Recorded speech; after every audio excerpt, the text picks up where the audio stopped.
చాలా రోజుల నుంచి కూడా మనం తలపెట్టినటువంటి కార్యక్రమం పేరు ఆంతర్యాగ కార్యక్రమం.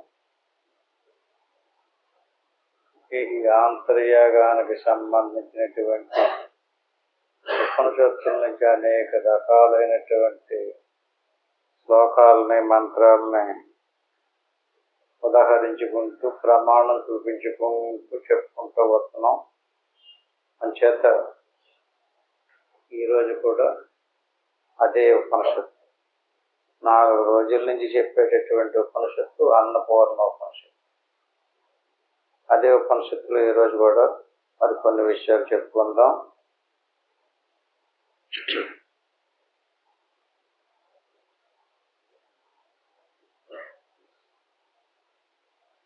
సర్వ సంకల్ప సంశాంతో ప్రశాంతగణ భాషణం న కించిత్ పవనాకారం బ్రహ్మ పరం విదుహు. ఈ 4 రోజుల మట్టి ఏదైతే పెట్టినారో దాన్ని ఒకసారి మననం చేసుకుంటూ రండి. ఏం చెప్తున్నారు అంటే మన స్వరూపం ఆత్మ, స్వస్వరూపం అంటారు. అలాగే ఈశ్వరుని యొక్క స్వస్వరూపం పరమాత్మ. వ్యష్టి జీవుడు సముదాయం, సమిష్టి ఈశ్వర సముదాయం. ఈశ్వరుడికి అధిష్టాన స్వరూపం పరమాత్మ, జీవునికి అధిష్టాన స్వరూపం ప్రత్యేగాత్మ. ఇప్పుడు మనలో ఉన్నటువంటి ప్రత్యేగాత్మ స్వరూపం ఏదైతే ఉందో అది నాశనము లేనటువంటిది, శుద్ధమైనటువంటి చిదానంద స్వరూపం. అటువంటి సచ్చిదానంద స్వరూపం అనేటువంటి మన స్వస్వరూపంలోకి మనసు ప్రవేశించింది. అంటే మనం తెలివితో బయటికి తిరిగి శరీరాన్ని చూసుకుని, శరీరమే నేనని, శరీరానికి కావాల్సినటువంటి విషయాలను గూర్చి సమకూర్చుకుంటూ దాని గురించి ఆలోచిస్తూ ఒక మనసును తయారు చేసుకున్నాం అన్నమాట. అంటే శరీరమును గూర్చి ఆలోచించి శరీర భావన ఏదైతే ఉందో అదే మనసు. అంచేత ఇప్పుడు మనం మనసుని కంట్రోల్ చేసుకోవాలి, లయం చెయ్యాలి, నిరోధించాలి. ఇక్కడ ఏమని చెప్పాడు? సర్వ సంకల్ప శశాంతం. అంటే మనలో ఉన్నటువంటి ఆత్మ సాక్షాత్కారం ఎలాగవుతుంది, అది మనకి ఎలా తెలుస్తుంది, అది మనకి ఎలా కనపడుతుంది. మాకు లేచిన దగ్గర నుంచి శరీరం కనపడుతుంది, శరీరానికి సంబంధించిన అవసరాలు తెలుస్తున్నాయి. అంచేత శరీరానికి సంబంధించినటువంటి అవసరాలని తీర్చడానికి మనసు నిరంతరము ఆలోచించాలి. స్వరూపం ఎలా కనపడుతుంది అంటే మన స్వరూపంలో ఏ మనసు అయితే ప్రవేశించిందో ఆ మనసు శాంతించే తప్ప లోపల ఉన్నటువంటి స్వరూపం కనిపించదు. సర్వ సంకల్ప శశాంతం. లేచిన దగ్గర నుంచి నిరంతరము మనసు ఆలోచిస్తుంది కదా.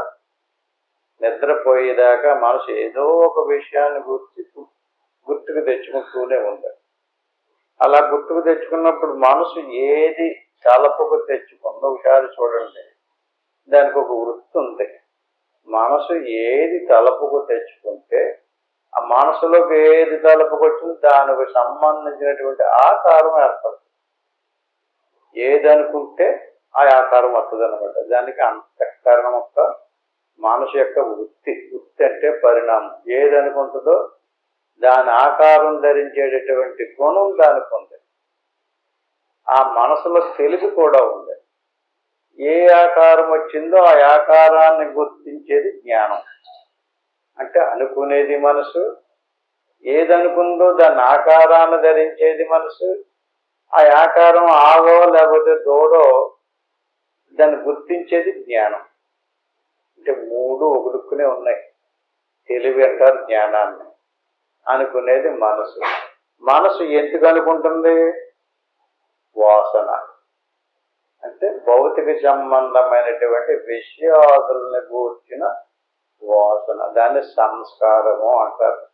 వాంఛాక్షణేతయా తుష్టి అంటే మనసు ఏ విషయాదులనైతే తలపుకు తెచ్చుకుంటుందో తలపుకు తెచ్చుకోవడానికి మూల కారణం మనసులో ఉన్నటువంటి కోరిక అన్నమాట. ఆ కోరిక వల్ల మనసు సంకల్పం చేస్తుంది. సంకల్పించినప్పుడు ఏది సంకల్పించిందో ఆ ఆకారం వచ్చింది. ఆ ఆకారాన్ని అందులో ఉన్నటువంటి తెలివి చేత గుర్తించేది. అంచేత వాంఛాక్షణేతయా తుష్టి తత్ర వాంఛైవ కారణం. చాలా మంది మాకు మనసు ఆగుతులేదండి, మా మనసు ఏదో గుర్తుకు వచ్చేస్తుందండి, ఏదో తీసుకొచ్చి పెట్టేస్తుంది అంటున్నారు కదా. దానికి కారణం ఏమిటి అంటే వాంఛైవ కారణం. మనసుకి కారణం, కదలడానికి కారణం వాంఛ. వాంఛ అంటే ఏంటండి? కోరిక. అంటే ధనాన్ని కూర్చుని కోరిక వచ్చింది, లేదా భార్యకు సంబంధించిన కోరిక వచ్చింది, భర్తకు సంబంధించిన కోరిక వచ్చింది, లేదా పిల్లలకు సంబంధించినటువంటి, తల్లులకు సంబంధించినటువంటి, విషయాదులకు సంబంధించినటువంటి కోరిక వచ్చిందనుకోండి, ఆ కోరికని వాంఛ అంటారు. వాంఛాక్షణేతు యా తుష్టి. వాంఛ నచ్చితే మనసు కదలదంటున్నాడు. మనసు కదలడానికి మూల కారణం వాంఛ అంటే కోరిక. అంటే ఇప్పుడు మనకు కోరిక లేదనుకోండి, ఏ కోరిక లేదనుకోండి, మనసు కదలదు. అంటే కదలడానికి మూల కారణం వాంఛ. వాంఛ కారణం వల్ల మనసు కదులుతుంది. మనసు కదిలిన మనసు అలా ఏదైతే అనుకుందో దానికి సంబంధించినటువంటి ఆకారం వచ్చి దాంతో ఆనందం పడిపోతుంది, సంతోషపడిపోతుంది. నిజమైనటువంటి తస్మాత్ వాంఛాం పరిత్యజ్య. నీకు మనసు ఆగాలి, మనసు ఆగాలని ఎంతమంది దగ్గరికి వెళ్ళి దేవుడికి దండం పెట్టినా వాంఛ నశించేనే మనసు ఆగుతుంది. తస్మాత్ వాంఛాం పరిత్యజ్య. నువ్వు మనసు నాపక్కర్లేదు, వాంఛ నాపు. నీ పిల్ల మీద కోరుకో, తల్లి మీద కోరుకో, నీ మనరాల మీద కోరుకో, ఏదో వాంఛ ఉంటుంది కదా. వాంఛే నిన్ను పరిగెట్టిస్తుంది. వాసన అంటారు దాన్ని, సంస్కారం అంటారు. వాసనా బీజం. నాకు అది కావాలి, నాకు ఇలా కావాలి అనేటువంటి వాంఛ ఏదైతే ఉందో అది మనసును కలుగుతుంది. అంటే కదపటానికి మా కారణం, కదలడానికి కారణం వాంఛ అన్నమాట. ఇప్పుడు మనం మనసును ఆపడానికి ప్రయత్నం చేస్తున్నాం కానీ వాంఛను పోగొట్టడం లేదు. అందుచేత ఎన్ని యుగాలు గడిచినా సరే, ఎన్ని జన్మలు గడిచినా సరే మనసు ఆగదు. మనసు ఆగితేనికైనా అక్కడ ఏముందో అది కనపడదు. అంచేత సర్వసంకల్ప శశాంతో ప్రశాంత ఘనవాసనం. ఈ వాసననే ఇప్పుడు నెయ్యి పేరుకుంటే ఏమంటారు? గడ్డ కట్టేసింది అనుకోండి. నీళ్లు గడ్డ కడితే ఏమంటారండి? కొని ఐష్ అంటాం. ఐష్ ద్రవ పదార్థం కదా. ద్రవ పదార్థమైనటువంటిది ఘన పదార్థంగా మారిపోయిందంటే కారణం ఏంటి? దాన్ని ఘనము అంటారు. ఘనం అంటే గట్టిపడిపోయింది అనమాట. ఏటి గట్టిపడిపోతా? మన వాసనలు గట్టిపడిపోయి నీరు పేరుకుపోయినట్టు సముద్రంలో నీరు పేరుకుపోతే ఉప్పు అయిపోయింది కదా. అది ద్రవమా ఘనమా? అలాగే ఐష్ ఘనమా ద్రవమా? అట్టి మాదిరిగా మనలోని వాంఛ ఘనం అంటే గట్టి పడిపోయి మనసు అయింది. నేను అర్థమైంది. ఇప్పుడు మనసు కరగాలి. మనసు కరగాలంటే ఉప్పు కరగాలి. ఏం చేయాలి? ఉప్పు ఎందులోంచి వచ్చింది? ఎందులోంచి వచ్చింది? నీటిలోంచి వచ్చింది. నీటిలో వేయండి. ఏం చెయ్యక్కర్లేదు మీరు. దానికి ఏమి తపస్సు సాధన చెయ్యక్కర్లేదు. ఆ ఉప్పును తీసుకెళ్ళి నీటిలో వేసారంటే గట్టి పడిపోయిన ఉప్పు కాంతా నీరైపోతుంది. ఐష్ కూడా అంతే. అట్టి మాదిరిగా వాంఛలు గట్టి పడిపోతే దాన్ని మనస్సు అంటారు. నా మనసు ఆగడం లేదండి, నా మనసు ఏదోటి తెచ్చేసి పెట్టేస్తుందండి, ఆలోచనలు వచ్చేస్తున్నాయండి అంటే మనసును ఆపడం సాధ్యం కాదు. మనసును ఆపాలి అంటే మనసు తయారవడానికి కారణమైనటువంటి వాంఛలు తీసేయాలి. అంటే సర్వసంకల్పాలు కూడా తీసేయాలి. సర్వసంకల్పాల్లో శాంతించాలంటే ప్రశాంత ఘనవాసనం. ఆ వాసన నశించాలి. నకించిత్ భవానాకారం యత్తద్ బ్రహ్మ పరం విదురు. ఇక్కడ మళ్ళీ ఇంకొక విషయం చెప్పుకుందాం. గట్టి పడిపోయింది కదండి నీరు, ఘనమన్నాం కదా, ఇప్పుడు కరిగిపోవాలి కదా, మళ్ళీ ఆ ఉప్పు పట్టుకెళ్ళి నీటిలో అయితే కరిగిపోతున్నాం కదా. అంటే వస్తువులు రెండు ఉన్నాయి. ఒకటి ఆత్మ నిర్వికారం, శరీరం సవికారం. ఆత్మని కనుక సరిగ్గా గుర్తింతే మనసు కరిగిపోతుంది. ఎందుకని ఆత్మ నీరు లాంటిది, శరీరం చర్మము, రక్తము, మాంసము, ఎముకలతో కూడినటువంటి ఒక పోగు. ఇప్పుడు మన మనసు దేన్ని పట్టుకొని కూర్చున్నాం? ఎంతవరకు శరీర భావన ఉంటుందో అంతవరకు మనసు కరగదక్క. ఎంతవరకు ఉప్పు లోపల పెట్టి డబ్బాలో మూత పెట్టి దాచేమో అంతవరకు ఆ ఉప్పు కరగదు. ఉప్పు కరగాలంటే నీటిలో వేయాలి. ఏమి చెయ్యక్కర్లేదు, దాన్ని పిండి కొట్టి పొడిని చేసి ఎన్ని చేసినా సరే అంత చెంపడిపోవాల్సినటువంటి పని లేదు. దాన్ని కరగబెట్టాలంటే నీటిలో చేస్తే సరిపోదు. అట్టి మాదిరి నిర్వికారమైనటువంటిది మన స్వరూపం, సవికారమైనటువంటిది మన శరీరం. అంటే నామరూపాలతో కూడుకున్నటువంటి స్వరూపమేమో ప్రకృతి స్వరూపము, నామరూపరహితమైనటువంటి స్వరూపమేమో ఆత్మస్వరూపం. అంటే నువ్వేమి చెయ్యక్కర్లేదు. నకించిత్ భవనాకారం, దేహ భావన, నేను కొంచెం ఎక్కువ, నాది పెద్ద కులము, నేను ధనవంతుణ్ణి, నాకు అన్నీ ఉన్నాయి, నాకు అన్నీ లేవు, ఇలాగ ఏదేదైతే శరీరానికి సంబంధించినటువంటి భావన, నకించిత్ భవనాకారం అంటే భావన, భావనే ఆకారం ధరించింది. అంతేగాని మారిపోలేదు మన శరీరం. దుఃఖాలు పాలైపోతున్నాం, బాధలు పడిపోతున్నాం అంటున్నాం కదా. మన స్వరూపాన్ని గురిపెట్టండి, స్వరూపాన్ని చూడండి. స్వరూపం మీదకి మనసును తిప్పితే ఈ భావన నశించిపోదు. ఇది నేను, అది నేను, ఇది నేను అన్నంతసేపు ఘనాకారం అయిపోయింది.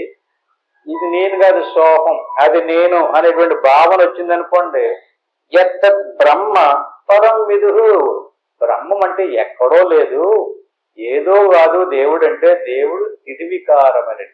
ఆ దేవుడికి కూడా ఒక ఆకారం పెట్టి పూజిస్తున్నాం అనుకోండి, మనకి ఎలాగైతే ఒక శరీరం ఆకారం ఉందో ఆయనకి ఒక ఆకారం ఉందంటే ఎంత కాలానికి నీ మనసు కరగదు. అందులో మళ్ళీ ఈ దేవుడి కంటే ఆ దేవుడు గొప్పోడు, ఆ దేవుడి కంటే ఆ దేవుడు ఇంకా గొప్పోడు, ఈ దేవుడు అడిగిన అన్ని ఇచ్చేస్తున్నాడు, ఈ దేవుడు ఏది కోరుకుంటే ఇచ్చేస్తున్నాడు అన్నారు అనుకోండి. రకరకాల దేవుళ్ళు, రకరకాల మతాలు, రకరకాల సిద్ధాంతాలు అలా పరుగు పెడుతూనే ఉంటారు. ఎండమావుళ్ళలో నీళ్ళ విషయం తెలియకుండా, జ్ఞానం తెలియకుండా ఏదేదో చేసేసి ఎక్కడెక్కడికో పరిగెడితే ఎలా తెలుస్తుందండి? అంచేత నీకు నకించి భావనాకారం, నీ భావన ఆకారం ధరించేసింది. అదే భావన నిరాకారంలోకి వెళ్ళాలి. అంటే దేహాకారము, ఆత్మాకారము ఎప్పుడైతే అయిపోయిందో నీ మనసు కరిగిపోయింది. అంటే నిరంతరము నీ ఖాళీ దొరికినప్పుడల్లా సోహం. మీకు ఉపదేశంలో అదే కదా చెప్పారు. సోహం అంటే అది ఇది రెండు స్వరూపాలు ఉన్నాయి నాకు. ప్రకృతితో తయారైనటువంటి కర్మఫలాలు అనిపించేటటువంటి శరీరం ఒకటే, మన స్వరూపం ఒకటే. అది నేను, ఇది నేను కాదు అని అదే నేను అనేటువంటి భావనతో నిరంతరము సోహం భావనతో ధ్యానం చేసేడనుకోండి, యత్తద్ బ్రహ్మ పరం విదుః, ఆత్మసాక్షాత్కారం అవుతుంది. బ్రహ్మం అంటే వేరే ఎక్కడో లేదు, నీవే. దేవుడు నీకంటే వేరేగా లేడు, నువ్వే. నీ స్వరూపమే దేవుడు. నీవు నీ స్వరూపాన్ని వదిలేసేసి ఈ శరీరం వైపుకి నీ దృష్టి, నీ తెలివిని మార్చేసుకుని ఇది నేను పుట్టేను, నేను ఇలాగా, నాకు కష్టాలు ఉన్నాయి, నాకు బాధలు ఉన్నాయి అనేటువంటి రకరకాల భావాలతో నీరు ఉప్పు కనులా మారిపోయినట్టుగా మనం దేహభావంలోకి మారిపోయాం. అది మన దృష్టి మారాలి. దృష్టి జ్ఞానమయం కృత్వా పశ్యేత్ బ్రహ్మమయం జగత్. ఏమి పూజలు, పునస్కారాలు, యజ్ఞాలు, యాగాలు, తల్లకిందలుగా తపస్సులు చేయమంటలేదు. నీ భావన మారాలి. నువ్వు ఎంతసేపు సాధన చేస్తే సుఖమైతండి? రోజులు తరబడి సాధన చేస్తావు, మళ్ళీ ఆ సాధనలో కూర్చున్నంతసేపు బాగానే ఉంటుంది. బయటకు వచ్చిన తర్వాత మళ్ళీ మామూలు పరుగే, మళ్ళీ సమస్యలు, ఆలోచనలు, నాది నేను అని పరుగులెడతాను అంటాడు. అంచేది ఏం చేయాలి? భావన మారాలి. అంటే ఎప్పుడైతే భావన మారిపోయిందో ఎలా మారిపోవాలి? నిర్వికారమైనటువంటి ఆత్మాకారంగా మన భావన మారిపోవాలి. సర్వమేత దియా త్యక్వ యది తిష్టసి నిశ్చలం. ఆ రకంగా నీ భావన మార్చేసుకుని ఇది కాదు అది నేననేటువంటి భావంలో దీన్ని ఏం చేయాలి? సర్వమేత దియా త్యక్వ. అంటే నీ మనసులోకి ఏ ఆకారం వచ్చినా సరే, పెద్ద దేవుడు ఆకారం వచ్చింది, అది పెద్ద దేవత ఆకారం వచ్చింది, సర్వమేత దియా త్యక్వ. త్యక్వం అంటే వదిలిపెట్టేయాలి. ఆకారాన్ని నువ్వు గుర్తించినంత కాలం నీ మనసు కరగదు. బాగా గుర్తు పెట్టుకోండి. ఆకారాల యొక్క సముదాయమే నీ మనసు. అది ఘనీభవించింది. అంచేత ఉప్పుకొన్ను నీటిలో ఎత్తే కరిగినట్లుగా ఆకారరహితమైనటువంటి స్థితిలోకి వెళ్తేనే మనసు కరిగింది. అందుచేత సర్వమేత దియా త్యక్వ. ఏదైనా సరే వదిలిపెట్టాలి. యది తిష్టతి నిశ్చలం. అలా సర్వ విషయాలని, సర్వ దృశ్యాలని, సర్వరూపాలని వదిలేసి నిర్వికారమైనటువంటి ఏ స్థితి నీకు అనుభవంలోకి వచ్చిందో ఏది తిష్టతి నిశ్చలం. దాంట్లో నువ్వు తిష్టతి అంటే నువ్వు బాసిపెట్టి కూర్చోండి అంటాం కదా, కదలకుండా కూర్చోండి అంటున్నాం. బాసిపట్టు పద్మాసం అవన్నీ కాదు, ఇక్కడ కదలకుండా కూర్చోవడాన్ని తిష్టతి అంటారు. నిశ్చలం. ఆ కూర్చుని బయటికి ఏ ఆలోచన చేయకుండా అదే నేను అని దాన్ని అలా లోపలికి మనసు తిప్పుకుని శ్వాసంపట వెళ్ళి శ్వాస మనసుని దాటిపోయినటువంటి నీ స్వరూపము నేను అనేది అక్కడ ఇక్కడ జాగ్రత్త స్వప్న సుషుప్తి అన్నిటిలోనే నువ్వు ఉన్నావు కదా. అటువంటి స్థితిలో నువ్వు కదలకుండా దాన్ని పట్టుకుని చిత్తే శక్తే లయం యాతి ద్వైతమేతచ్చ సర్వత. చిత్తము చాలాసార్లు చెప్పుకుంటున్నాం మనం. అంటే మనకి సత్వగుణంతో జ్ఞానేంద్రియాలు, అంతరేంద్రియాలు తయారయ్యాయి. రజోగుణంతో కర్మేంద్రియాలు, పంచప్రాణాలు నిర్మితమైంది. తమోగుణంతో క్షేత్రం శరీరం తయారైంది. అటువంటి చిత్తములో ఏదైతే చిత్తమైతే ఉందో ఆ చిత్తం అనేటువంటిది అర్థము లాంటిది. అంటే సత్వగుణంతో నిర్మితమైనటువంటి అటువంటి చిత్తమునే మన శుద్ధంగా అద్దాన్ని తుడిచెత్తే ఎంత స్వచ్ఛంగా మన ప్రతిబింబం కనిపెడతాదో అట్టి మాదిరిగా చిత్తం శుద్ధంగా ఉంటే మన స్వరూపం గోచరం అవుతుంది. చిత్తే శక్తే లయం జాతి. అంటే చిత్తాన్ని శుద్ధం చేయటం అనేటువంటిది ఒక సాధన.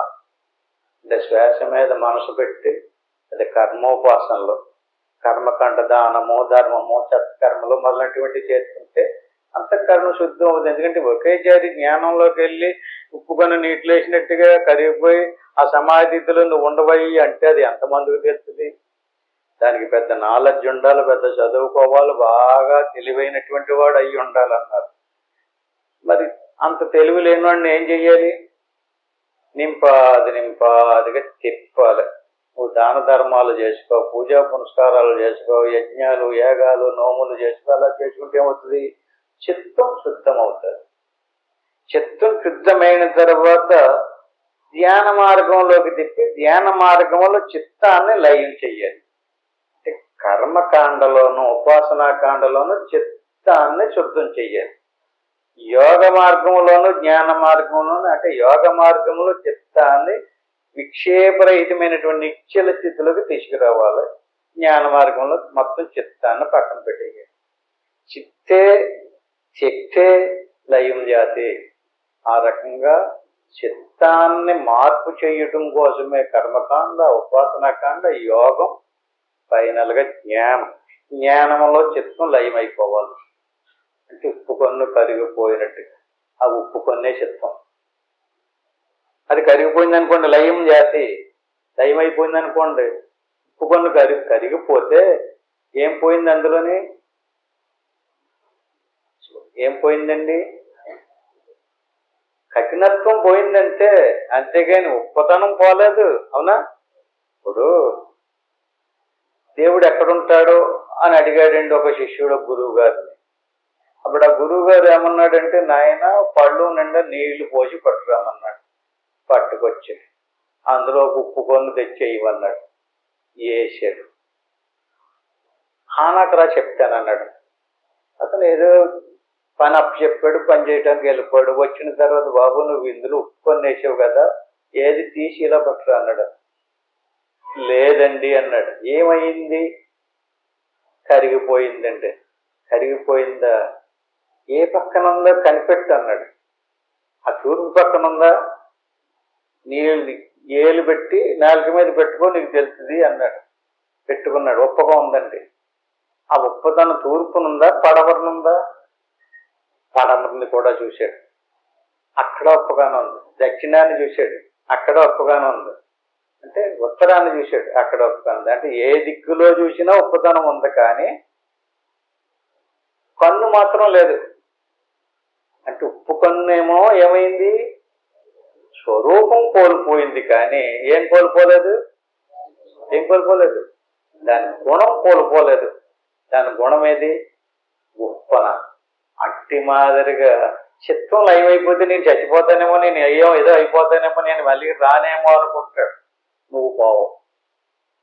చిత్తం ఉండినప్పుడు నువ్వు ఉన్నావు, చిత్తం లయమైనప్పుడు నువ్వు ఉంటావు. చిత్తం లయమైనప్పుడు ఎలా ఉంటావు?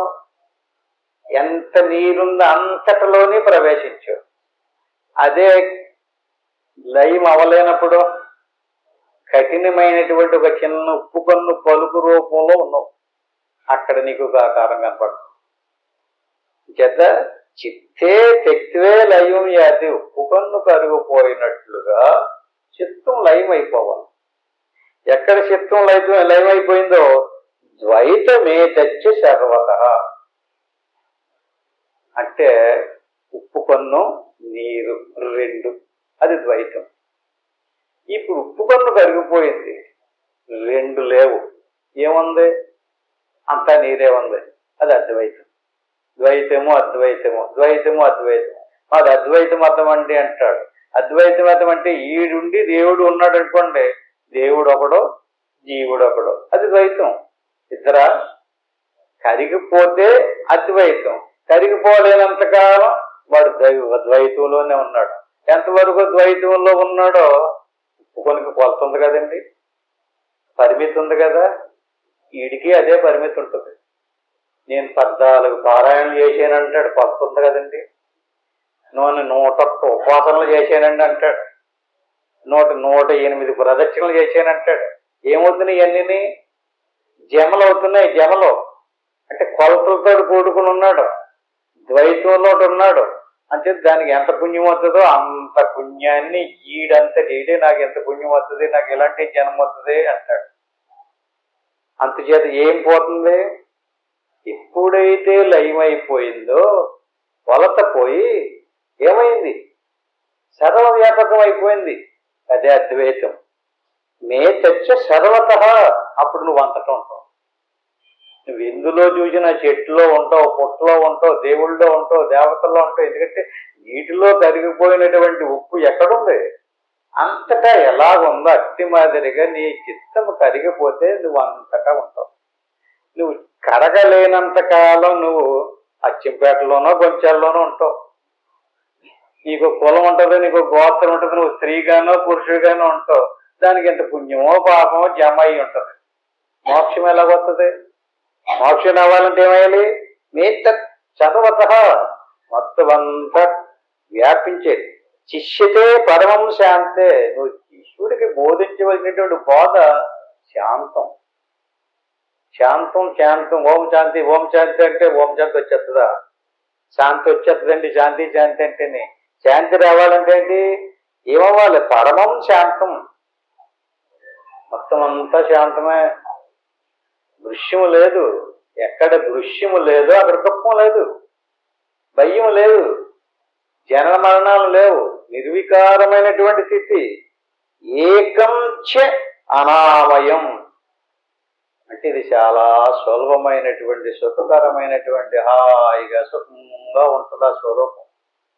దానికి ఇంకా కర్మలు అంటుకోవు. నిర్వికారమైనటువంటి స్థితి. ఏక మాధ్యంతరహితం చిన్మాత్రమమలం తతం. ఏకం ఆధ్యాంతరహితం అంటే దానికి ఏమీ లేదు. ఇప్పుడు మనకు కొలప ఉంది, ఆది ఉంది. ఏదండి అది? పుట్టుక. అంతం ఉంది. ఏంటిది? సావు. ఇప్పుడు మనం ఇందులో ఉన్నాం, ఆది అంతంలో ఉన్నాం. అది దానికి కొలత ఉంది. ఎంతకాలం కిందకి వచ్చావు? 40 ఏళ్ళు, 50 ఏళ్ళు, 70 ఏళ్ళు, 60 ఏళ్ళు చెప్తారు కదండి కొలత. ఆది అక్కడి నుంచి మొదలయ్యింది. ఎక్కడి నుంచి మొదలయ్యింది అంటే ఇన్నో సంవత్సరం 76, 86 చెప్తారు కదా. అప్పుడు నుంచి ఆది మొదలయ్యింది. అక్కడి నుంచి సాగుతూనే ఉంది. ఏదో బాధో భయమో దుఃఖమో ఉందనో లేదనో ఉన్నంత చేపు తిమితింగాగా దుప్పడం ముసిగెట్టుకుని పడుకోవటం కుదరదు. ఇది ఒక పరుగు పందెం. నాకేం భయం లేదు అంటం కుదరదండి. తెల్లారిన తర్వాత పరగడుపు వచ్చేస్తుంది. తెల్లారిందంటే ఈ పొట్టకి సమకూర్చుకోవాల్సిందే. తిండియో తిప్పలో ఏయో అమర్చుకోవాలి. ఆ ఒక్కడు ఉన్నాడా, ఆడికి మళ్ళీ ఒక భార్య, వాళ్ళిద్దరు మధ్యలో 2-3 పిల్లలు. పోనీ ఆ ఒక్కడు ఎక్కడికి వెళ్ళిపోయి ఎక్కడికో ఏకాంతంలోకి వెళ్ళిపోయిన అనుకోవడం. ఆ ఏకాంతంలో వెళ్ళిపోయి తలుపు గడిపెట్టి అలా ఉండిపోవటం కుదిరిద్దా? మళ్ళీ మెలకు రాగానే ఒంటి పెట్టివాడు లేకపోతే హోటల్కెళ్ళి తెచ్చుకోవాలి. లేదా తెచ్చి పెట్టివాడిని ఏమన్నా అడగాలి. ఈ ఇదిలో కూడా అడుక్కోవాలి. లేకపోతే అంతేకాని నేను హాయిగా పద్మాసం వేసిన కూర్చుని హాయిగా నాకు ఇంకేం అక్కర్లేదండి అనమానండి. ఏది? ఎందుకని? ప్రయాణం మొదలైంది కదా. ఆది ఇలాగ ఎప్పుడు దాకానే ఈ బాధ? ఎప్పుడు దాకా? చచ్చిపోయేదాకానే. అంతం ఉంది. కానీ నీ స్వరూపానికి ఆది అంతం లేదు. అది తెలుసుకో. నువ్వు తగిలించుకున్న దానికి ఆది అంతం ఉంది. కానీ నీ స్వస్వరూపమైనటువంటిది ఏదైతే ఉందో దానికి శాంతం నేకం సూక్ష్మం తద్బ్రహ్మాసి నా సంచయ. ఏకమాద్యంతరహితం ఆది అంతము లేనటువంటి నిర్వికారమైనటువంటి నీ స్వరూపం చిన్మాత్ర అమలం తతం. అది ఏ మాలిన్యము లేదు దానికి. దీనికే ఉంది. ఇది మాలిన్యం స్వరూపమే.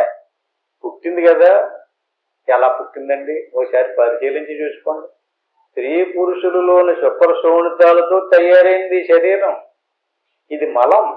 మలంతో నిర్మితమైనటువంటి అటువంటి నీ స్వరూపం మలరహితమైనటువంటి స్వరూపం.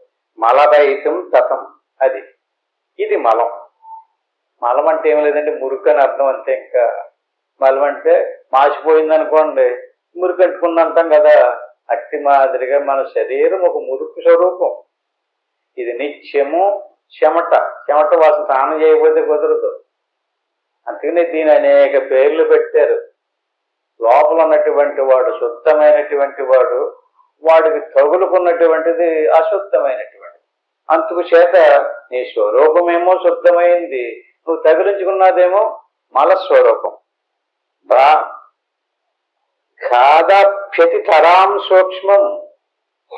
లోపల ఉన్నటువంటిది తరగదు.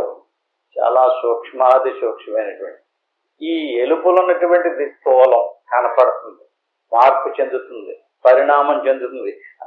అలా పరిణామం చెందుతూ ఉండేటటువంటి ఆది అంతముతో కూడుకున్నటువంటి వస్తువు నేనని నువ్వు ఎంతవరకు పట్టుకుని ఎలాడతావో, అది నేనని నువ్వు ఎంతవరకు భావన చేస్తావో అంతవరకు నీ చిత్తం శుద్ధం అవ్వలేదు.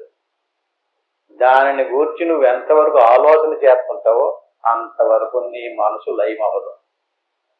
ఏమి చెయ్యక్కర్లేదు. ఇది నేను కాదు, అది నేను, సోహం అది నేను అనేటువంటి భావనను బలపరుచుకోవాలి, దృఢపరుచుకోవాలి. నేనేదో ఉపదేశం పొందేసాను, పుస్తకాలు చదివేసాను, సాధన చేసేసాను అంటే ఏం అవ్వదండి. నీ భావన మారిపోవాలి.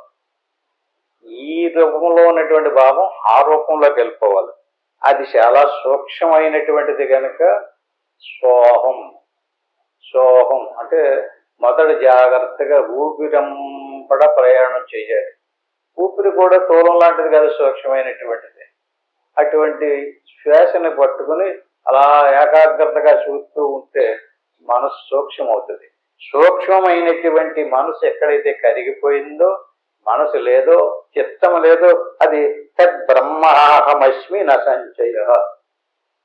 దేవుడంటే ఏదో కాదురా బాబు నాయన, అది బ్రహ్మమే, ఇంక నువ్వు సందేహం పెట్టుకోకు. నా సంశయ అంటే ఒకవేళ ఎవడైనానే ఇలా కూర్చొని ఉన్నాడు, హాయిగా నాకు ఏమీ కనిపించలేదండి అంటాడు. అంటే ఏదో కనపడాలని వీడి బాధ. ఏదో కనపడితే వీడు దేవుడు ఎందుకు అవుతాడండి?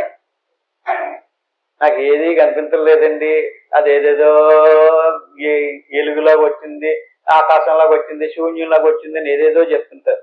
నిర్వికారమైనటువంటి స్థితి రావడమే సమాధి స్థితి. అంటే కరిగిపోవాలి. తద్బ్రహ్మాహమస్మి అంటే శ్వాస మనసు ఆగిపోయిన తర్వాత సూక్ష్మమైనటువంటి ఏ నిర్వికారపు స్థితి ఉందో అది నా సంచయ. అదే దేవుడు. ఇంక నువ్వు దేవుడు అంటే వేరే భావన పెట్టుకోకు, నువ్వు ఎక్కడికి పరుగులు పెట్టక. ఇంకా అదే నువ్వు పదార్థ వృందే దేహాది దియ సంత్యజ్య దూరత అశీతలాంతఃకరణం నిత్యం ఆత్మపరోభవ.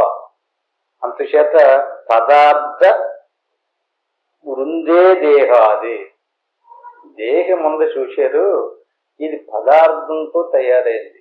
చూడండి, మీరే చూడండి, అన్నంతో చుక్కల చూడటాలు తయారీ. అన్నం ఒక పదార్థం. అన్నంతో స్త్రీ పురుషులలోని చుక్కల చూడటాలు అదొక పదార్థం. పదార్థ వృందే దేహాది, నీ దేహం నీ తల్లిదండ్రుల యొక్క చుక్కల చూడటాలు. నువ్వు అందులో ఉన్నావు. దాన్ని నువ్వేం చేస్తున్నావు? ఏ రోజు కాదు శుభ్రంగా చీర కట్టి మొత్తం చేసి నగలు అలంకరించి దేనికి? ఆ వచ్చినటువంటి పదార్థానికి. సంత్యజ్య దూరత, నువ్వు ఎప్పుడు దాన్ని వదలకుండా ఉంటావు. ఎప్పుడూ దాన్ని చూసుకుని అర్థంలోకి వెళ్ళో ఇలా మేషం తిప్పేస్తున్నావనుకో, ఏంటది? పదార్థ వృందే దేహాది దియా సంత్యజ్య దూరత, నువ్వు దాన్ని దూరం పెట్టు. సంత్యజ్య వదిలిపెట్టు. వదిలిపెట్టేమన్నాడంటే అండి చచ్చిపోమనా, దాని మీద భావన తీసుకోమంటున్నాడు. అర్థంలోకి వెళ్ళి చూడు, ఓ ఇది శరీరం, ఇది తల్లిదండ్రుల వచ్చింది, ఇది నేను కాదన్నమాట. చూడండి, అర్థంలో చూసుకుని ఏం తెలుసుకోవాలి మనం? ఇది నేను కాదన్నమాట అనేటువంటి అశీతలాంతఃకరణం. అంతఃకరణం ఏమైంది? శరీర భావంలోకి వచ్చి శరీరం నేనంటుంది కదా. శీతలీకరణంలో ఐసు నీళ్లు ఉప్పు అయిపోయింది కదా, అశీతలాంతఃకరణం. శీతలీకరణలో నీరు ఉప్పు అయిపోయినట్టుగా, ఐస్ అయిపోయినట్టుగా అంతఃకరణం ఘనీభవించి దేహభావంలోకి వచ్చేసింది. దాన్ని నువ్వే కరగబెట్టుకోవా. ఎలా కరగబెట్టాలి? నిత్య ఆత్మపరోభవ అంటే అర్థం ఎదురుగుండగా చూసుకోండి, వెళ్ళండి. అర్థాన్ని ఎదురుగుండగా నుంచుని ఈ అర్థంలో కనిపించే శరీరం నేను కాదు, ఇది నేను కాదు, ఇది నేను ఎప్పుడు కూడా కాదు, ఇది నాది కూడా కాదు, ఇది రేపు మాకు ఊడిపోదు. ఈ శరీరానికి లోపల ఉన్నటువంటి నా స్వరూపం ఏదైతే ఉందో అదే నేను. ఆత్మపరోభవ. ఆత్మ అదే సత్యం, అదే నిత్యం, అదే నేను. కృతం సత్యం పరం బ్రహ్మ సర్వ సంసార దేశం. ఈ రకంగా ప్రతిరోజు అదే భావంలో ఎవడైతే అభ్యాసం చేస్తుంటాడో అటువంటి వాడికి సంసారం తగులుపోదు, శరీరం మళ్ళీ రాదు, కర్మ నశించదు. ఆత్మానం సచ్చిదానందం అనంతం బ్రహ్మ సూరత. ఇదొక వ్రతం. మనం ఏదన్నా ఇది ఇప్పుడు ఇవాళ కార్తీక పుణ్యం, ఇదొక వ్రతం. నోములు లేదా ఆదివారం వ్రతం, సోమవారం వ్రతం, మంగళవారం వ్రతం, ఏ వ్రతాలు ఉన్నాయి కదండి. శనివారం చేస్తాను నేను, సోమవారం చేస్తాను అంటుంటారు కదా.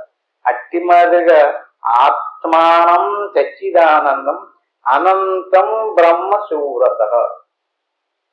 సు అంటే మంచి వ్రతం ఏదంటే, ఈ శరీరాన్ని అద్దం ఎదురుగుండగా నుంచుని అద్దంలో కనిపించినటువంటి శరీరాన్ని చూసుకుని ఇది నేను కాదు, దీనికి లోపల ఉన్నటువంటి దీనిని తెలుసుకునేటటువంటి నా జ్ఞాన స్వరూపం ఏదైతే ఉందో అదే నేను అనేటువంటి వ్రతం.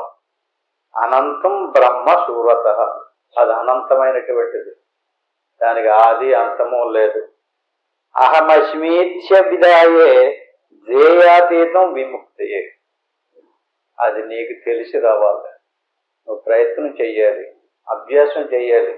ధ్యేయము అంటే విన్నావు, విచారణ చేసావు, సాధన చేసావు, అప్పుడు నీకు పూర్తిగా అనుభవంలోకి రావాలి. దాన్ని ధ్యేయము అంటారు. ఏక సన్నిధ్యతే భ్రాంతియ మాయయ నా స్వరూపత. ఈ భ్రాంతి అప్పుడు నశించిపోయిందనుకోండి, ఇక నీ స్వరూపమే మిగులుతుంది. ఏ సన్నిధ్యతే భ్రాంతియ మాయయ నా స్వరూపత. అంచేత నీ స్వరూపాన్ని మాయ కల్పన చేసింది, మాయ ఆవహించింది. మాయ ఆవహించి ఒక వస్తువుని ఇంకొక వస్తువుగా చూపించింది. అంచేత నీకు ఆ మాయ నశించాలి. తస్మాత్ ద్వైతత ఏవాస్తి నా ప్రపంచం నా సంస్కృతి. అప్పుడు ఈ సంసారం కానీ, ఈ ప్రపంచం కానీ, ఈ శరీరం కానీ, ఈ భార్యాబిడ్డలు కానీ, నేను నాదనేటువంటి భ్రాంతి అంతా తొలగిపోయి నిత్యము నిరంజనమైనటువంటి నీ స్వరూపం సాక్షాత్కారం అవుతుంది. సమాధికి సంవిదుత్పత్తి పరజీవైకతా ప్రతి. అంచేత నువ్వు సమాధి స్థితికి వెళ్ళు. జాగ్రత్త ఇదొక అవస్థ, స్వప్నము అదొక అవస్థ, నిద్ర అదొక అవస్థ. ఈ మూడవస్థలు దాటిన తర్వాత ఉన్నటువంటి స్థితికి సమాధి అని పేరు. సమాధిలోకి వెళ్ళినటువంటి వాడికి పరజీవైకతా ప్రతి, అంటే జీవుడు దేవుడు ఇద్దరు. ఇప్పుడు మెలకులోకి వచ్చాం కదా, జీవుడు ఉన్నాడు, దేవుడు కూడా ఉన్నాడు. జీవుడు కర్మ చేస్తున్నాడు, దేవుడు ఈ జీవుడు చేసినటువంటి కర్మకి ఫలితాన్ని ఇస్తున్నాడు. ఇద్దరు ఉంటారు నీ మెలకులోకి వస్తే. సమాధిలోకి వెళ్తే పరజీవైకత ప్రతి, ఇద్దరు కలిసిపోతారు. అంటే సమాధి స్థితిలోకి వెళ్ళి దాన్ని జీవేశ్వరైక్యము అంటారు, జీవ బ్రహ్మైక్యం అంటారు. జీవ బ్రహ్మైక్యం అంటే ఏదో ఏ ఊళ్ళోకో వెళ్ళి ఏదో అందులోనో కప్పే చేకోదాట్లోనో మునిగిపోవడం గట్ట కాదు.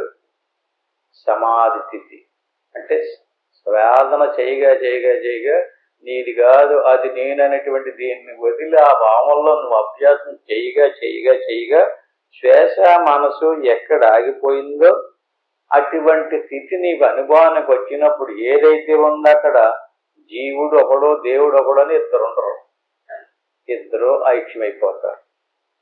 నిత్యం సర్వగతోచాత్మ కూటస్థో దోషవర్జితం. అంటే నిత్యము అది ఆనంద స్వరూపం, అది కూటస్థుడు. దానికి ఏ రకమైనటువంటి దోషవర్జిత, ఏ రకమైనటువంటి దోషాలు ఉండవు. యథాకాశో ఘటాకాశో మహాకాశ ఇతీరిత. దానికి ఇక్కడ ఒక ఉపమానం చెప్తున్నారు. ఎలాగంటే బయట ఆకాశం ఉంది, దాన్ని మహాకాశం అన్నారు. ఇంక ఇప్పుడు మనం కూర్చున్నటువంటి హాల్లో కూడా ఖాళీ ఉంది. ఈ ఖాళీలో మనం అందరం కూర్చుని ఉన్నాం. ఈ ఖాళీలో కుండ తయారయ్యిందనుకోండి, కుండలో కూడా ఖాళీ ఉంటుంది. కుండలో ఉండేటటువంటి ఖాళీకి ఘటాకాశం అంటారు. ఈ హాల్లో ఉన్నటువంటి ఆకాశానికి మఠాకాశం అంటారు. ఈ హాల్కి బయట ఉన్నటువంటి ఆకాశానికి మహాకాశం అంటారు. అంటే ఆకాశాన్ని దృష్టిలో పెట్టుకు చూడండి, ఆకాశానికి భేదం లేదు, ఉపాధే భేదం. కొండ ఉంటే ఘటాకాశం అంటున్నాం, మఠం ఉంటే మఠాకాశం అంటున్నాం. కానీ ఘటము మఠము వచ్చినంత మాత్రం చేత ఆకాశానికి ఏమన్నా బాధ కలిగిందండి? బాధ కలగలేదు. కానీ భేదం చూపెడుతుంది. ఇది ఘటాకాశం ఇది మఠాకాశం అన్నట్టుగా భేదం చూపెడుతుందే కానీ వస్తుపరంగా దానికి హాని కలగలేదు. ఆకాశానికి నష్టం కలగలేదు, హాని కలగలేదు. అట్టి మాదిరిగా యథాకాశో ఘటాకాశో మహాకాశ ఇతీరత. ఆయాకాశానికి ఈ ఆకాశానికి ఆయాకాశానికి ఎలాగైతే నష్టం కలగలేదో, కేవలం భేదం మాత్రమే చూపెడుతుందో, అట్టి మాదిరిగా నీ స్వరూపం ఆత్మ, దేవుని యొక్క స్వరూపం పరమాత్మ, బ్రహ్మం, మూడింటికి ఒకటే లక్షణం. స్వస్వరూప పరంగా దానికి ఈ మాయ ఉన్నంత మాత్రం చేత, అవిద్య ఉన్నంత మాత్రం చేత, లేక శరీరం వచ్చినంత మాత్రం చేత ఈ ఆత్మకి హాని కలగలేదు, నష్టం కలగలేదు. కానీ మనం భ్రాంతి చెందాం. వస్తుపరంగా దానికి హాని కలగలేదు. ఇప్పుడు మనకి ఏం పోవాలి? ఈ వస్తువుని, శరీరాన్ని పోగొట్టుకోకలేదు, ప్రాణాన్ని, మనసుని కూడా పోగొట్టుకోకలేదు. మరి ఏం పోవాలి? భ్రాంతి పోవాలి. భ్రాంతి కదా, భ్రాంతే విధా ప్రోక్తో. నువ్వు పోగొట్టుకోవాల్సింది భ్రాంతినే. శరీరాన్ని పోగొట్టుకోకలేదు, ఉంచుకోండి. ఆ శరీరానికి ఏమేం కావాలో పెట్టండి, పోషించండి, కాపాడుకోండి. ప్రారంభం ఉన్నంత వరకు ఉంటుంది. దాన్ని పని చక్కబెట్టుకుని అది ఎలాగా పోతుంది? ఏం తెలియాలి మనకి? దేవుడిలో ఉన్నటువంటి ఆత్మకి, జీవుడిలో ఉన్నటువంటి ఆత్మకి భేదము లేదు, దానికి హాని లేదు అని చేత భ్రాంతి విధాప్రోక్తో ఆత్మ జీవేశ్వరాత్మన. జీవుడికి ఆత్మ ఉంది, ఈశ్వరుడికి ఆత్మ ఉంది. ఈ రెండు ఆత్మలకి హాని లేదు, నష్టం కలగలేదు. ఉపాధి వల్ల భ్రాంతి వచ్చి జీవుడు తక్కువ, ఈశ్వరుడు గొప్పవాడు అనుకుంటున్నాడు, అంతే. దీన్ని వదిలేయండి, ఆత్మను పట్టుకోండి. ఆత్మను పట్టుకున్నారు కదా, అదే మోక్షం. అందుచేత ఈ రకంగా నిరంతరము కూడా అహం న కించిదిచ్చిది మత్మాదేరవో న శోషతి భావనాం సర్వభావేభ్య సముత్యజ్య సముత్థిత అవశిష్టం పరం బ్రహ్మ కేవలోస్మీతి భావయ సంకల్పత్వం హి బంధస్య కారణం తత్పరిత్యజ్య మోక్షో బలే దసంకల్ప తత్తభ్యాస దయా కురు. ఈ రకంగా నిరంతరము నేను ఇది కాదు, నేను అదే, సోహం అనేటువంటి నిరంతర భావంతో ఇలాంటి ఇంకా అద్వితీయమైనటువంటి శ్లోకాలు ఇందులో చెప్పడం జరిగింది. ఇక్కడితో ఆపు చేసుకుందాం. ఆపు చేసుకుని ఏం తెలుసున్నా ఇప్పుడు దాకానే దేహ భావన వదిలి ఆత్మభావనని అలవాటు చేసుకోవాలంటే. దేహ భావన బంధం, ఆత్మభావన మోక్షం. ఆత్మభావనలో నిరంతరము అంతర్ముఖ వృత్తిలో సాధన చేయండి. అలా భావన చేయగా, సాధన చేయగా మనసు శుద్ధమైపోయి నిర్వికార స్థితిలో సమాధి స్థితి అనుభవంలోకి వచ్చిందనుకోండి, సమస్త కర్మలో నశించి మళ్ళీ జన్మరాదు, మోక్షాన్ని పొందుతాం. ఇదే మనకి శాస్త్రం బోధించేటటువంటి రహస్యము. ఇలాగ మనకి వేదాలు, ఉపనిషత్తులు, పురాణాలు, ఇతిహాసాలు అంటే పురాణాలలో కథారూపంలో ఎక్కువ చెప్పి, ఇందాక చెప్పాను కదా, కర్మోపాసనలు ఎక్కువ చెప్పి జ్ఞానాన్ని, యోగాన్ని తక్కువ చెప్తాయి. ఉపనిషత్తులు, బ్రహ్మసూత్రాలు, భగవద్గీత జ్ఞానాన్ని, యోగాన్ని ఎక్కువ చెప్తాయి. ఇంత మంచి విషయాలు తెలుసుకున్నాం. ఆ విషయాలు ఇప్పుడు మనం ధ్యానంలోకి వెళ్దాం. ఒత్తిడి చెప్పుకున్నాం, ఇన్ని 4 రోజులు మట్టి చెప్పుకుంటానే ఉన్నాం. ఇప్పుడు ఏం చేయాలి ఒకసారి మరి గుర్తుపెట్టండి. ఇలా ప్రశాంతంగా ఎక్కడికక్కడ ఎప్పటికప్పుడే ఎప్పుడు వీలు కుదిరితే అప్పుడు కూర్చుని గురుడు బ్రహ్మ, గురుడు విష్ణువు, గురుదేవ మహేశ్వర, గురువు సాక్షాత్తు పరబ్రహ్మ తస్మై శ్రీ గురువే. దీన్ని గురుమంత్రం అంటారు. దీన్ని ఒకసారి అనుకోండి, ఓం నమ శివయ్య. దీన్ని పంచాక్షరి మంత్రం అంటారు. దీన్ని 3 సార్లు అనుకోండి. ఆ పైన ఏమీ అనుకోకుండా వస్తూ పోతూ ఉండేటువంటి శ్వాసను గమనించు. నేను ఈ శరీరం కాదు, నేను ఆత్మస్వరూపాన్ని. శరీరానికి పుట్టుక సావు ఉంది, ఆది అంతం ఉంది. నా స్వరూపానికి ఆది అంతము లేదు. నేను సచ్చిదానంద స్వరూపాన్ని, సోహం, అదే నేను అనేటువంటి భావంతో అలా శ్వాసను గమనిస్తూ ఉండడమే సోహం భావ ధ్యానం. ఈ రట్మెదరిగా ఇంటికి వెళ్ళి ఎవరెవరికి ఎంత అవకాశం ఉంటే అంత ప్రయత్నం చేయండి. ఇప్పుడు మాత్రం నేను ఓంకారాన్ని చెప్పేదాకా కళ్ళు మూసుకుని అలా శ్వాసను గమనిస్తూ కూర్చోండి. ఓం తత్సత్.